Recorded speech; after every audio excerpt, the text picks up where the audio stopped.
Greetings and welcome to Small Business CEO TV, where small business finds big ideas. My name is Glenn Garnes and I'm your host, and I'm also the founder of Small Business CEO. This TV show is designed to help you get to know our members as part of a community. We're going to share with you the personal story and the business story of everyone that we interview here, so that you can get to know the face behind the business, get to know the person as you get to know their business. Because we know that when you do that, you make more informed choices about who to do business with. So today we are privileged to have Mr. Rich Bontrager, who is a leadership life coach and one of my new favorite people. Welcome to the show, Rich. Thanks for coming in. Now, you came in from Georgia, right? All the way from Georgia, the 9-hour drive. But you're leaving Georgia to go to Colorado. That's going to be a whole new experience. Yes. Fantastic. Well, welcome to Small Business CEO TV in beautiful downtown Laurel, Maryland. Yes. You know, the gray skies rolled in just for me. Thank you very much. Yeah, exactly. Well, we needed that cleansing rain, and I'm glad that you brought it with you because we're happy to have it. Happy to help you out. Now, as I just shared with the audience, we're here to find out about you and your business, and so we're going to start with your personal story, and then we'll move into what you do in business, who you serve, and how we can get people connected to you. So let's start off with where you grew up. Where'd you grow up? I grew up in Elkhart, Indiana. Oh, Indiana. Okay. Mobile home capital of the world, the band capital of the world, and grew up in a legal family. My grandfather was a senator. My dad was a judge and a lawyer. So I grew up in Elkhart, and it was a great place to grow up. Well, we won't hold any of that against you. No, please don't. We actually, as part of this platform, we don't do politics, crime, or controversy. There we go. Our goal is to unite people, not see how many different ways we can divide them. So, but being a judge is an honorable profession. Being a politician is an honorable profession, as long as you do it in an honorable way. Well, I also said I was never going to do those things, so I avoided them after growing up in it. Well, you could be my brother from another mother, because once I got out of the practice of law, I was all about what you and I both do now. Yeah. So good for you and good for us as a team. So what was it like growing up in Indiana? It was great. All of our family was there, everything from my grandmother to my cousins, a lot of the family environment that we really don't have anymore as a culture. People are spread across the country too much now. So I grew up in that day and age where you knew everybody. But the city was big enough where they didn't know everything about you, but the family environment was so important to us that Christmases, Thanksgivings, birthdays, it was a tribe getting together, and we were more than cousins, we were brothers and sisters. And it was a really great environment to be at. So did you grow up in that environment? Did you grow up with that rule that when the street lights came on, that meant it was time for kids to go home? Actually, we had a bell that our neighbors heard, and if the bell rang, they knew the Bontrager boys needed to come home. Oh, my goodness. Otherwise, we were out all day long. All day long, we were gone. Fantastic, fantastic. So you went to grade school, high school, all the way through? Grade through high school, then I went to Minneapolis, and went from Elkhart, Indiana to Minneapolis to Henry North, downtown Minneapolis, to an inner city school for my senior year of high school.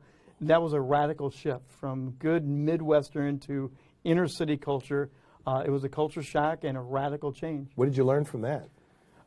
Actually, there are cultural differences throughout our country. I was shocked because I had cultural friends from many different backgrounds. We laughed, we joked, we played basketball together, and there was a whole different relationship of culture and ethnics that I was not ready for, honestly. And it took me back that I couldn't laugh and joke. I couldn't play basketball the way I used to. That was a big learning curve to learn the inner city rules of the game. I only had 1 year of that, but it was a change. But I guess you said you learned from it, so yeah. I guess you were able to adapt to it as you got more exposure to it? Yeah, we actually learned the boundaries. We learned what to say and what not to say. Honestly, I could do mama jokes back home in Indiana with my friends. I could not do mama jokes downtown Minneapolis. They just were not going to work for me. Unless you were really fast running home, right? Exactly. So those are the practical things that you learned what you could and could not do anymore. You know what, though? But I think that what you just shared there is important, because you grew up in a community where certain things were acceptable. Yeah.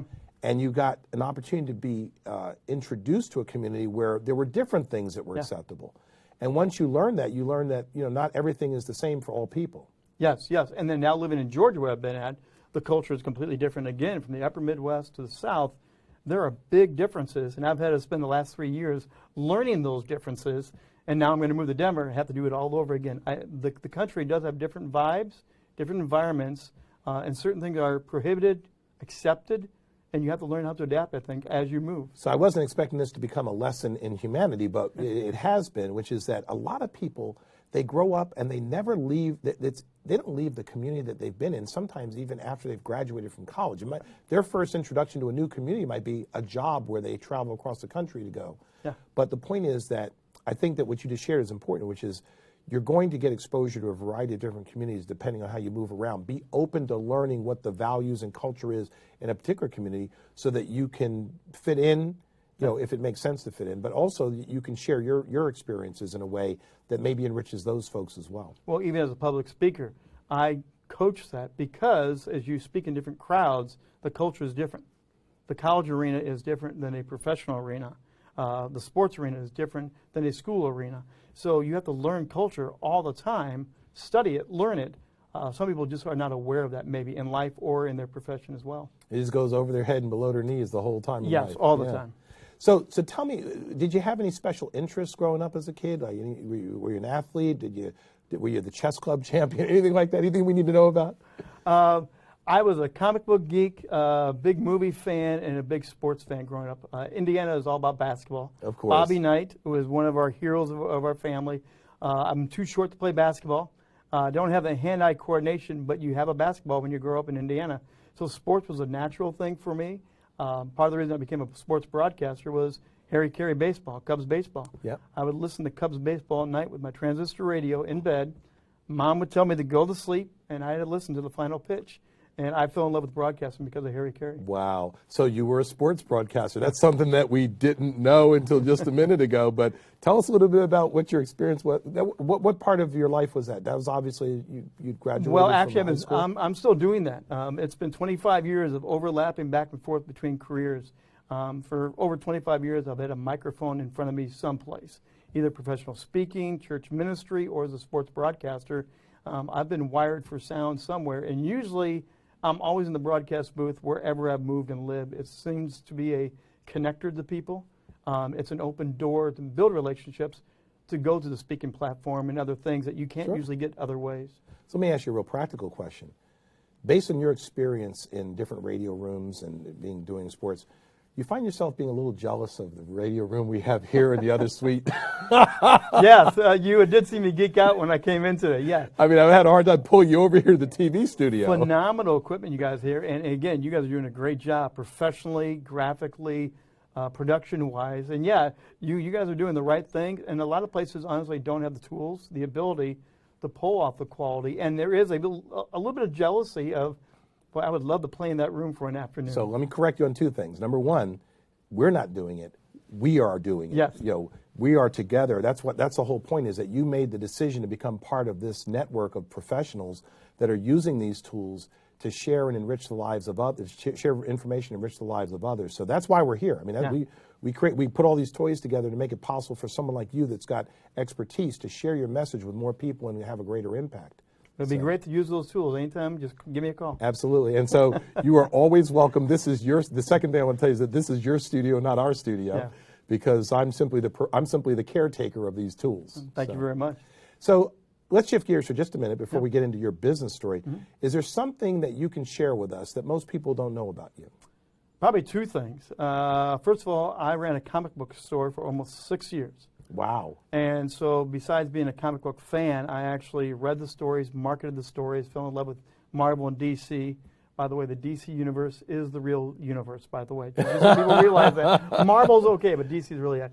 The other one is I've stuttered all my life. Wow, and that's as something a public speaker and broadcaster, that's a no-no. Well, that's amazing, because obviously that's something most people aren't going to know about you, since you haven't stuttered once here on the show. No, and it's been 25 years. It's a lifelong battle. My mom stutters horribly to this day. It's something I've had to learn, and it is one of my presentations and talks of moving from the stutter to the stage and helping people overcome obstacles like that. That is amazing. I never would have, if you could have told me that, there are 1,000 different things that could have been something most people don't know about you, I wouldn't have picked that. Yeah, no, it does kind of surprise people because of how I've made a living doing this. And I was told flat out by my college professor, no one's going to pay you. You have a great voice, but you stutter and you will never make it in broadcasting. So do you send him a recording of your shows at the end of each show? He and I are still close touch, and he laughs and says, I don't know how you did it, but you've done it very well. So yeah, Fantastic. it's one of those hidden secrets, but it's not that hidden.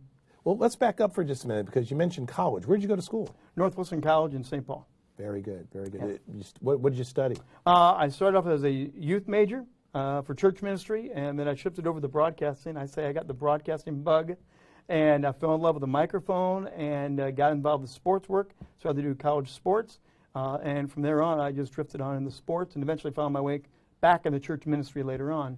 But it was sports that really launched my career. So was the church ministry the catalyst for what you're doing now in terms of being a leadership life coach? Yeah, 25 years as a church planting pastor where we start churches from nothing, develop leaders, bring people together around a common mission and goal. And then out of that's shifted now into the public arena and the church arena. I love working in both areas, but 25 years of communicating, leading, shepherding, coaching, whatever you want to call it, I now am giving that back at a larger platform, I hope. Fantastic. So obviously, life coaching can be a very broad subject. Yeah. How did you settle in on leadership life coaching? A lot of it comes from my broadcasting and public speaking, is that a lot of leaders are not great communicators. And the struggle is they want to be great communicators with their mission, their vision, the values they have, but they don't know how to really do it very well. And I want to help them succeed in their mission by helping them untangle the message they have and present it better on stage, in a classroom, whatever it is. So I'm taking the best of both worlds of how do you broadcast and communicate, and then how do you lead effectively. And I really believe great leaders are great communicators, and great communicators, whether they know or not, are great leaders. How can I help raise people to a higher level? That's kind of it. Defy the odds. Help them defy the odds of where they think they're at to where they can really be. Well, I think that's a great combination of subject matter because, as you pointed out, if you're seeking to provide leadership, it's important for people to be able to receive your message well. If you want to benefit people, they have to be open to the message. And having communication skills obviously makes that easier for you to do. Yeah, some people have that natural humor ability. That's not one of my great ones. I've had to learn how to use humor. There's a lot of people that are facts-based, but they have no stories. My father is fact-based as a judge and a lawyer. What would you expect? So I coach them all the time as you need a story to take them into the facts. And there's a lot of people like that they have one or the other, but to really be effective, you need to have a both and. And how can I help them leverage that and grow in that? Fantastic.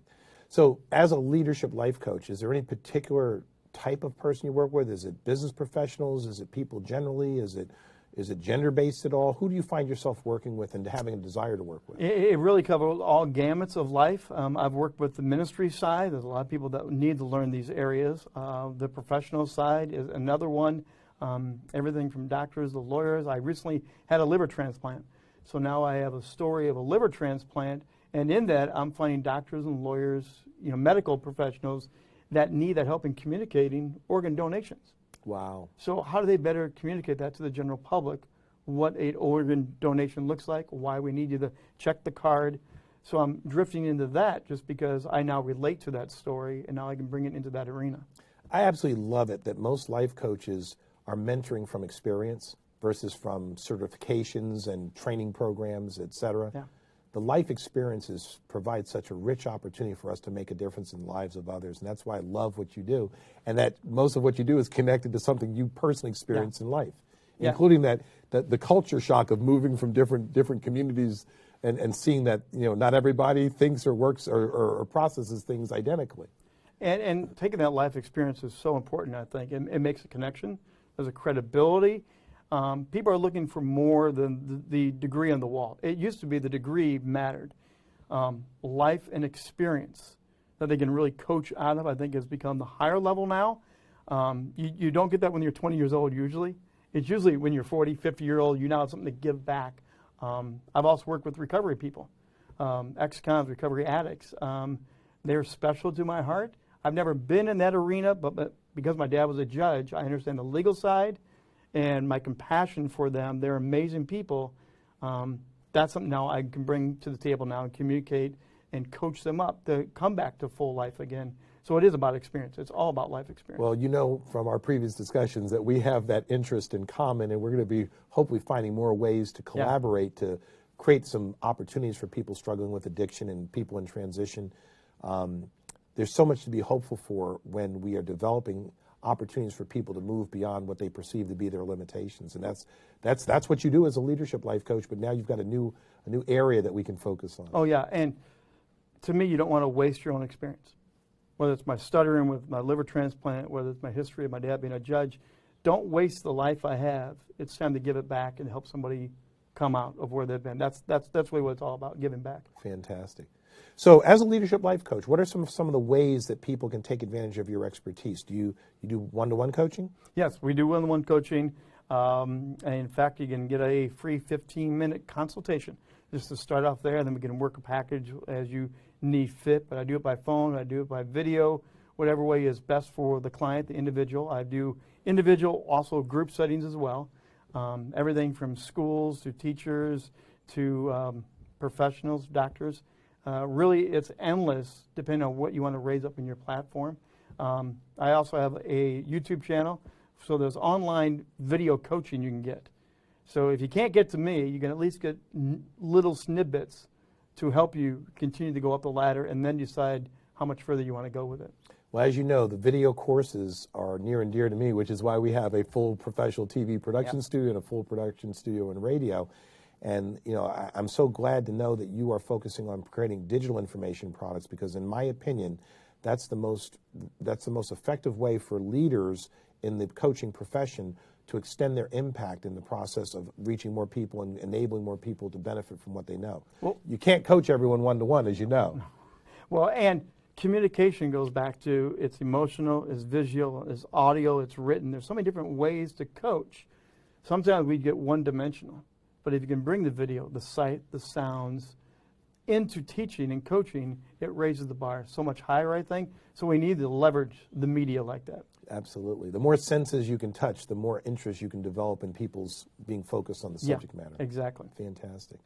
Tell me a little bit about who you like to get connected to, whether it be referral sources or people who you can serve. Who are you looking to get introductions to?